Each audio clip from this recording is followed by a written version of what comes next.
শীত পড়তেই রাতের অন্ধকারে সীমান্ত সংলগ্ন আবাদি জমির ওপর দিয়েই পাচারকারীরা গরু পাচার করছে, তাতেই ক্ষতি হচ্ছে স্থানীয় কৃষকের মাঠের ফসল।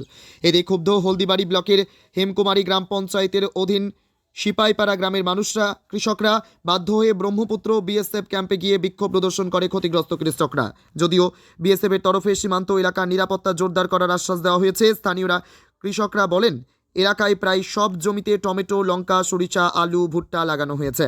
অভিযোগ সেই সব জমির চারা গাছ গরুর পা ও পাচারকারীদের পায়ের চাপে ক্ষতিগ্রস্ত হচ্ছে।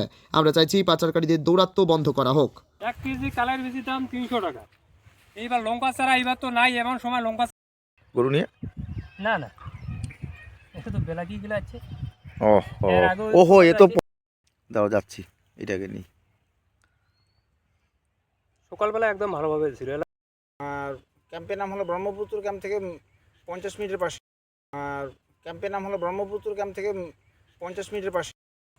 এই সমস্ত গরু এদিকে এই একদিকে থাকে। ওইটাই তো সমস্যা। তাহলে এইদিকে দাঁড়াও।